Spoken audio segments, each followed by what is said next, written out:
and welcome to Entrepreneurcast. It's such a great pleasure to have you with us today. Thank you so much, and hello to you. I'm so excited to be here today. Thank you so much for inviting me. We're excited to have you.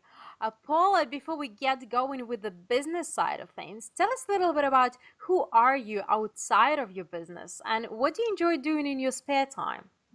Okay, I guess outside of my business, I'm a very family oriented person. I have a son, but I'm also one of six, so I have quite a big family. So I really enjoy spending time with my family. Love playing with my son. I'm also a bit of an undercover nerd, so I love reading.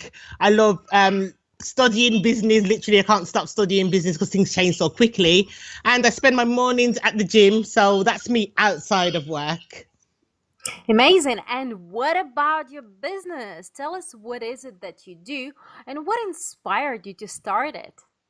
Okay, well, I'm a business and marketing mentor over at the Kick-Ass Entrepreneurs Club. And the Kick-Ass Entrepreneurs Club is an online learning platform for micro entrepreneurs who want to get more clients and more income. So I help them with business and marketing strategies through monthly masterclasses, resources, accountability buddies, as well as my support to get, yeah, like I said, to get more clients and more income. And what inspired me to start that business is just seeing business owner after business owner who struggled to find affordable help and support, and it's something that I also experienced as a business owner. So I wanted to put something together where you can come along for a small investment per month or over the year and just get that information that it takes to run your business, to learn marketing strategies that people tend to be keeping very close to their chest. I'm like just ripping the lid off all the secrets and just telling everyone what they need to do to actually get the clients and the income. Amazing, exciting. So, Paula, between your business and, teaching entrepreneurs, running your club, going to the gym and, attending to your family, what would you say your typical day looks like? Oh, okay. I can tell you this easily because I'm very, very regimented in my day. So my day starts at 5:30 in the morning. The alarm goes off at 5:30, and the first thing I do is grab my headphones and do my meditation. And I meditate on various things. I do guided meditation, so I do them on things like maybe abundance mindset, success thinking, sometimes even confidence if I need like a top up or I'm going out to do a talk and I just want that extra bit of like kind of thing. So whatever I'm feeling is whatever meditation I'll do that morning. And I do that for about half an hour. Then I start to do a bit of journaling after going downstairs actually to get my lemon water. I do a bit of journaling for about half an hour, and there's three separate journals that I use, which is, I know it's a lot, but it's what I do. And then I do a bit of reading, and then I jump out of bed at 7 o'clock and do the whole mummy stuff. So that that includes things, making breakfast, making sandwiches, turning off the entrepreneurial hat for a little bit, doing the school run, and then head to the gym. After the gym, I come home, and that's when my working day starts properly at about 11 o'clock in the morning, where I work. One of the first things that I do every day in my business is check my money. I do a daily financial check where I check where all the money is everywhere, because it puts me in the right mind frame. I know what I need to be focusing on. I mean, it's on top of everything, and you get more of what you focus on. So and then I get into I normally then work on client generation in the morning, and in the afternoon I tend to have a little bit of a slump after 2 o'clock, so I tend to work on quite easy things like my emails, catching up on things, maybe doing some social media scheduling, and that sort of stuff. And then my working day then officially finishes around 3 or 4, depending if my son's got an after school club, and that's when I'll get back into mummy hat and just chill out with my son. And once he's gone to bed, I do sometimes get back to doing a bit more work, but that tends to be how my day looks. I don't tend to work past 9 o'clock, because my brain just gets a bit rubbish at that point, and all I can handle is Netflix. Awesome. So, Paula, throughout our entrepreneurial and business journey, we come across a lot of challenges. What would you say was your greatest challenge, and how did you manage to overcome it?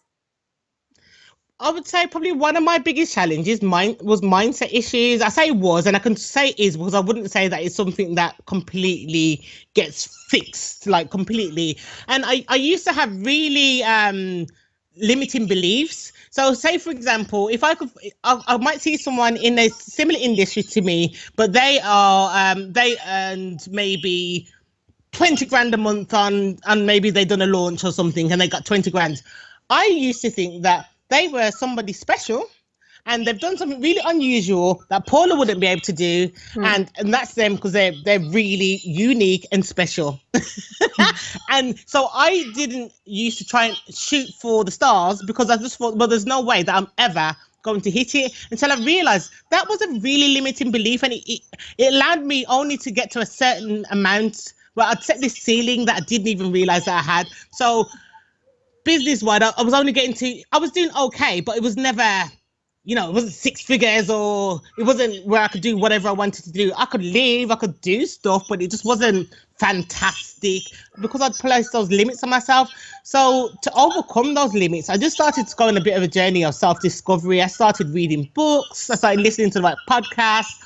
I started listening to things on YouTube, just learning all about having the beliefs. And then I started doing things like affirmations, the journaling definitely started, and just treating my mind like a bit of a garden where I'm planting the right seeds and having the right thoughts, not putting limitations on myself and on my future, but then also making sure that my actions were in line with my new thoughts. So that was really, really important, because, we can often talk about, oh, we've got to think positive. We've got to, say our affirmations in the morning, do your meditation. But you actually got to take some really serious action as well. And that was a massive thing, to make sure that then my new thoughts, that the actions were also in line with those thoughts. So I'd say that was one of my biggest challenges, because that's a challenge that I had definitely over a number of years in business. And I think it actually got worse as I got older. When I was younger, I started my first business when I was 24. I was literally like, no fear, just went for everything. And then as I got a little bit older, I just started to have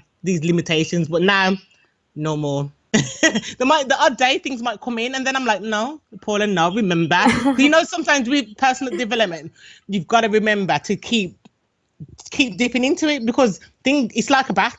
You have to bath every day. So you can't just read a book or attend a course, workshop, whatever, and think that this knowledge is going to stay in you forever. You will never forget to not have these disempowering thoughts. No, you've got to keep implementing, keep learning on a regular basis. So, yeah. Definitely. I agree with both, with the learning as well as with, it's a huge challenge for a lot of entrepreneurs, especially when we start out, we have these limitations, and we think, and because we haven't had those results yet, we struggle to believe that they're possible until we actually get there, or until we see other people who are just like us, until we hang out with them and we realize, oh, they're normal people. It's like I had a similar experience several years ago. I was only starting out with Entrepreneurial Women's Network, and I met this guy, and he's this Russian multi, I don't know, millionaire, zillionaire. When he was talking on the phone, it was like moving 60 million, or, from one account to another, whatever. So I met this person and I thought, oh my God, that's incredible. But then after we hang out for some time, I was like, oh, he's just a normal person who has his own challenges, his own problems. He was going through relationship stuff and drinking problem and whatever. And I was like, he's just a normal guy. He just works really hard. So until we kind of see those people and see they're just ordinary people, they're no geniuses or anything, that's when we're like, oh, it's actually possible. And then we start going and getting results, and then we realize we're just kind of the same, really. Exactly, yeah. But that's why it's quite important. People quite always say birds of a feather flock together. If I'm not around people who are doing better than me, and I'm at people who are doing either the same or below me, then that's what I'm probably going to be achieving that same sort of goals. But when I started to see or be around the people that were earning much more money, that's when I realized, yeah, it's normal. They are normal. They're not extra special. But what I did notice a few things about people that were doing really, really, really well. Their mindset was different. Their speed of implementation was very different. They'll be the sort of person that goes to a conference, gets all of this amazing knowledge, and goes home that night and starts doing something. Where a lot of people, they go with the notebook, they take the notes, and the notebook goes like in the corner somewhere. You don't see the notebook for a long time. Do you know what I mean? And I noticed they're normal people, but they do certain things a little bit different. Yeah.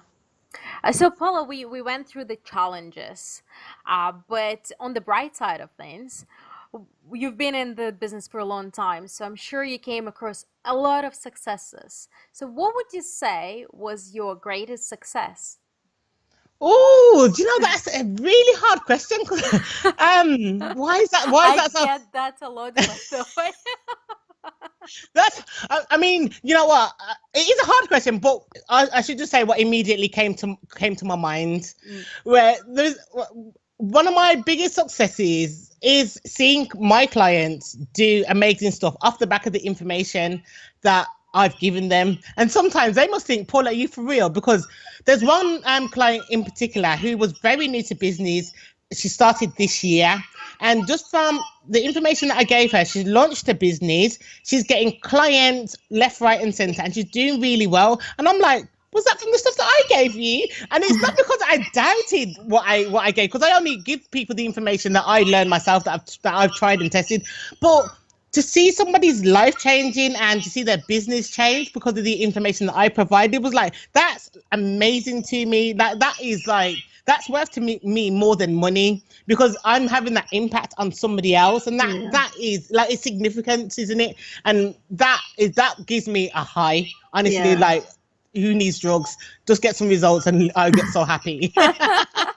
And tell me that it was me. And so I think that's one of my my biggest successes is helping other people, because it can be hard and business can be lonely. And I guess because I've had my low moments in business, to be able to help somebody is amazing to me. So I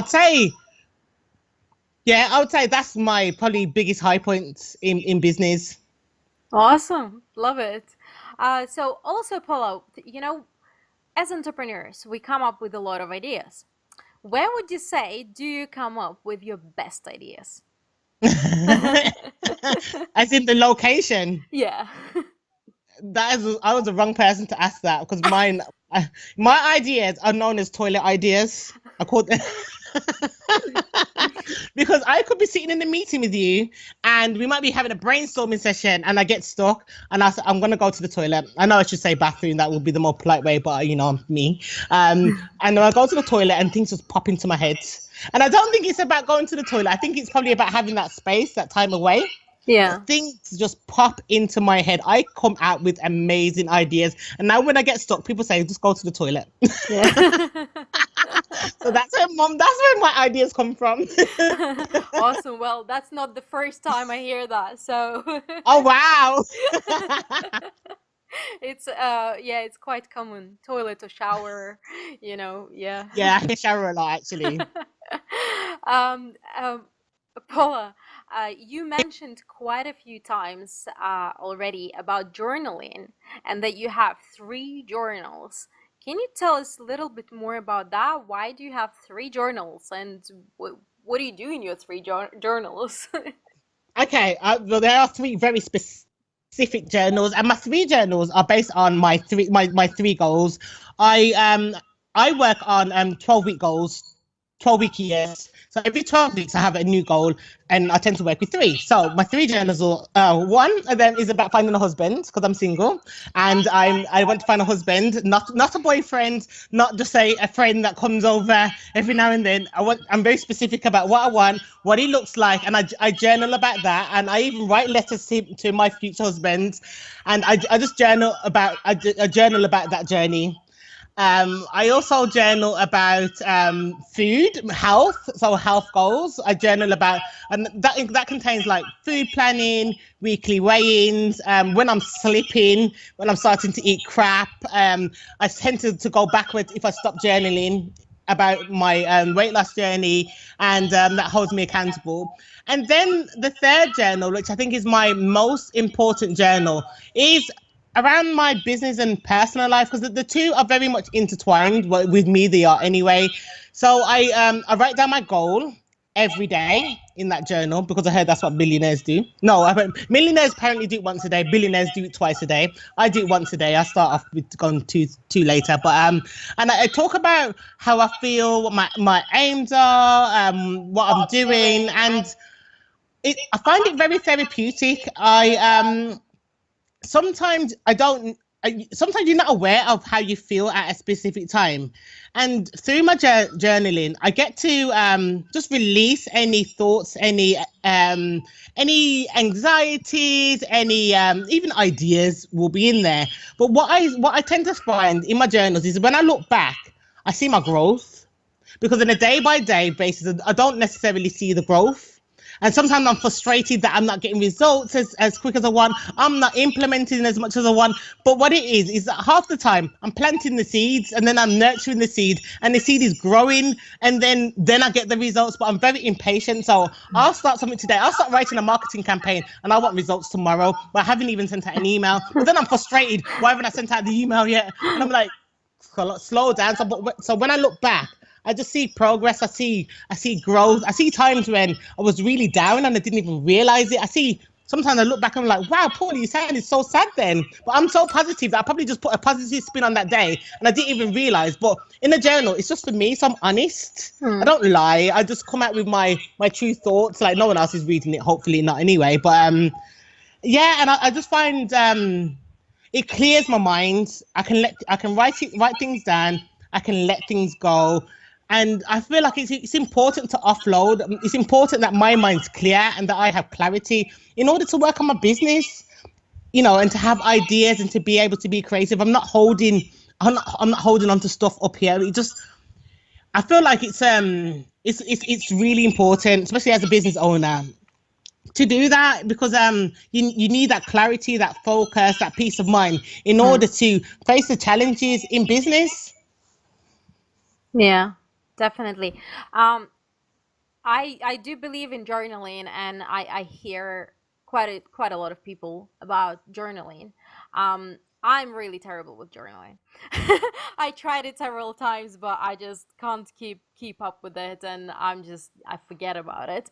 But so like first of all, how do you choose a journal? Do you just get like a blank sort of book and write in that, or do you kind of have any specific layout, or do you get a blank book and then make a layout, or how? No, I'm very free with mine. I started off actually using daily greatness journals, and I don't know if you know those journals, but they are these beautiful books, and they've got morning questions, affirmations, things like today I'm going to, and you fill in the blank. Then it's got room for scheduling, a bit of room for your thoughts, and I used that for about a year. And every 90 days it helped you set new goals, and that was great. But then after that journal finished, it was a £35 journal, and I thought, I just want to write. I didn't need all those different pretty sections. So then I just got books like this with lines, just lines. I like nice paper. So I've had like Laura Ashley ones. But then if I show you quickly, this is the beauty of being on camera. This is my business one at the moment. It's just book with shoes and it's got nice paper. This is my husband's one because it's like sweet and whatever. And this is my food one. It's a Minions book. So, so I just like it's just gotta have lines and nice quality paper. I can't do that recycling kind of crappy paper. I like a nice quality paper. I like to write with a nice pen, and that's it. Hardcovers as well, and that's it really. That's all I need, and then I'll just free flow. Like I know there's a little bit of a structure like to my weight loss one. I always write the date of the time and my weight in the morning, and in my business / personal life one, I always start off with my goal and the date and time. And apart from that, I just go with it. Just get out the thoughts, feelings, whatever. Awesome. Well, thanks for sharing that, Paula. Paula, throughout our journey, throughout life, really, we come across a lot of people who inspire us. Hmm. Do you have people who inspire you, or so-called personal heroes? I do, and I think, oh, who stands out? They change over the years. Like I think when I first started off, I was like Tony Robbins. Oh my God, he's just so amazing and whatever. And then I guess over the years, I guess that's your kind of normally like the entry point to personal development. And then it used to be like Brian Tracy's. Then I started listening to, oh my God, I can't remember his name, like Jim Rohn. I Mm. loved his stuff. But that was a few years ago. And then as I sort of moved along, there were just different people that probably weren't as famous or as well known. Currently, who would I say? See, currently, the people that I would say are my like personal heroes are going to be people that are pretty unheard of. So at the moment, I'm part of a membership site called the Membership Sites Academy. And there's two really successful business owners that run that. And at the moment, they are my personal heroes because they have just built a massive membership site. They are amazing. They're just normal, down to earth people from the UK, but their business is international. And yeah, they're just kicking ass in business, and they're like me. They share their information, and they're just doing amazing things. So I think before there was all like famous people before. Now it's just like there's so many undercover people that are doing so well, but they're not that kind of name brand person. And so people like that inspire me. I'm not really that inspired by anyone that well known anymore. I don't really have anyone that I truly follow. One guy who I do really like, actually, Brian P. Moran. He's the guy that wrote the 12-week year. And that was a system that changed my life. So because he wrote that book, that I'm a bit of a fan of him. There's people like Kate Northrup, who wrote Money and Love Story. She's like a bit of a personal hero. She just was like helped change my mindset around money, finances, that sort of stuff. But at the moment, apart from those, at the moment, I actually could do with like a new little hero. Like this year, I read a lot. And this year, I've struggled to finish one book. I've opened books, I've closed them. I've opened books, I've closed them. I've read a bit, and nothing's really gripping me like I used to. So, heroes, reach out to me. Love it. Find me on Twitter or something and tell me what book to read. Because yeah, there's so much stuff out there now. It's almost like traipsing through, I don't know, the crap to find someone that's good and inspirational. But yeah, they're my local little heroes, and yeah, I think I'm all right with them because they help me as well. Paula, you already touched on a couple of books, and you said you're a reader. So a lot of people I talk to say that at some point of life, they came across a book that changed their life. Did you have such a book? And if you did, what was it? Yes, actually, I was thinking, what book would that be? Barbara Stanny, Overcoming Under Earning. So I read that book in 2014. And remember, I was saying that I had limitations on my earnings, and I had this glass ceiling that I just imposed on myself. And before hitting upon Barbara Stanley, I'd worked on, giving myself the right kind of beliefs and what have you. But when I read that book, there was certain money beliefs that I had that I was very unaware of. She got me looking back to my childhood and my first experience with money, and just all sorts of, like, it was digging in deep, like in a way that I'd never ever thought about money in my whole life. And that was definitely a massive turning point in my life. That book was very much life changing. So from that, I've read about money for 2 years straight. But she said that one of the last things she said in the book is keep reading about finances on a daily basis. She got me into starting investments, saving. I never used to save really. I was just like, whatever, I'll just earn the money. And that was the thing with me as well, is that I always thought I knew I could always earn money, but I didn't keep it, and I didn't notice that was an actual thing. I was giving away, so I wasn't valuing money. Now I do, and that was definitely thanks to that book got me started off on that financial journey, and yeah, that was quite life-changing for me. Awesome. Paula, you've been in the business for a very long time. I know it's been over 10 years. So, in this time, you gained a lot of knowledge, experience, and wisdom. So, out of your knowledge, experience, and wisdom, Could you share with us your top three tips and strategies to drive your business and life forward for any entrepreneur listening to us today? Okay, I would say definitely start. The tip number one would be to start off with your mind, because 80% of the entrepreneurial success is going to be down to your mindset. So I definitely would work on any sort of disempowering beliefs or negative thoughts or any limitations that you're setting for yourself in your mind. So definitely mindset before anything. And then the next thing I would say is to really look at your marketing, because marketing is one of the most important aspects of your business. And there's so many business owners out there that create these amazing businesses and have these great ideas, and then they're scared to share it with the world. But you've got to be able to tell people about what you do, because your business is probably solving a problem for somebody, and if you're not telling them how you can solve the problem, you're actually doing your potential audience a disservice. Imagine if the man who invented washing machines was too embarrassed or shy to tell people about these washing machines. We'd be like washing clothes by hand. He solved the problem for us by telling us about his wonderful product. And this is a problem that I come across with many entrepreneurs. They are not marketing their business. They say, I don't want to be salesy. I don't want people to think I'm sleazy. But you've got to be able to let people know about what you do.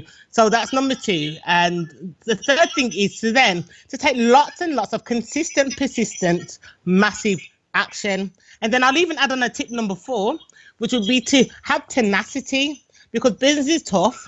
It has lots of ups and downs. In the last 12 years of business, I've had lots of ups and lots of downs, probably more downs than ups, but I don't give up. And that's the difference with me. I don't quit. There's times where I have to do something on the side to support the main business because it's not bringing in the money that I want it to be. But because I have the tenacity, I will look at the plans. I will keep going. I will rework the plans when something's not working. And I just keep pushing forward till I hit them goals. So that's 4 tips there. Awesome. Well, thank you for sharing that with us, Paula. Also, throughout your business journey, did you come across any kind of resources that helped you, to make your life easier, basically?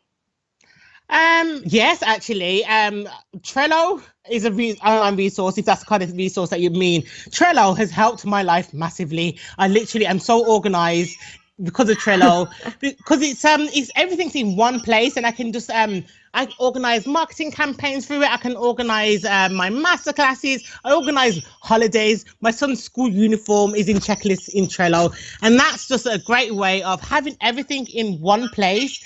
I love the checklist facilities. I love all that you can color code it. You can use calendars. It syncs with loads of other apps like Dropbox and loads of other places. But Trello, I think I come across Trello in the last 18 months, and it has freed up my mind so much, because it's such that one place, and it syncs with, it's on your laptop, it's on your iPad, it's on your phone. So when I'm out, I can be working on it. I delegate tasks to my VA through Trello, to my social media manager, to my podcast editor. Everything's in Trello. My whole team's in Trello. When I hire someone new and they say they don't use Trello, I said, watch this YouTube video and then come back to me. You have to use Trello. So Awesome.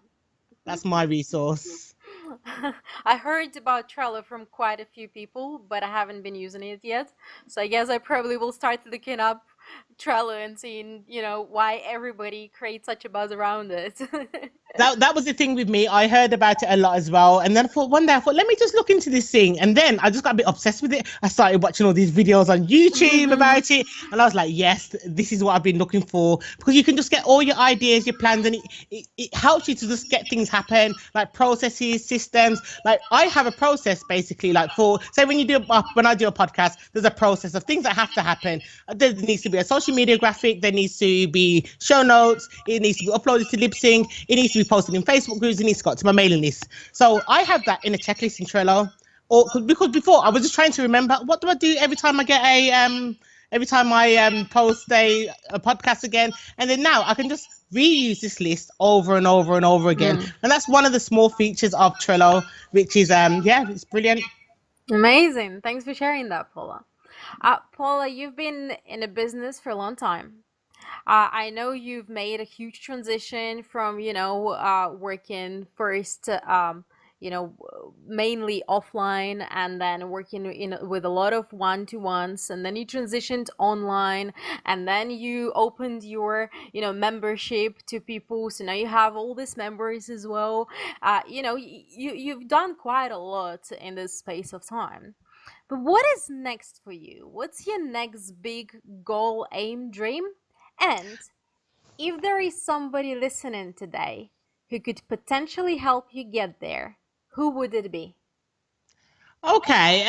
What's next for me? I would say my membership is definitely a massive focus, and the next step for that is to go international. I don't have any plans to start any new businesses. I really like what I'm doing now. It really works for me. It suits my lifestyle. But the only other thing that I think I would like to do more of is speaking, and I think I'd like to speak to bigger audiences. So I'd like to speak to, I like to help women. I like to help those who are struggling, probably those who are from the inner cities, those who are your unlikely heroes, kind of thing. I like to inspire that sort of person, someone who thinks that they're probably not worth much, but they've got a dream. So whoever could hook me up with that would be wonderful. But yeah, I think that's it really. Oh, whoever could find me a husband, actually, Awesome. that would also be great too. But that's aside from Disney's. But yeah, yeah. So I guess the speaking career would be a great one for me. Amazing. Well, Paula, we are coming to the end of the show. But before we say our goodbyes, is there anything else you would like to add or advise on today? Well, I would just probably leave you with this last little quote, which I read in a book somewhere. Is what's to think big, act small, and never ever stop until you reach your goal.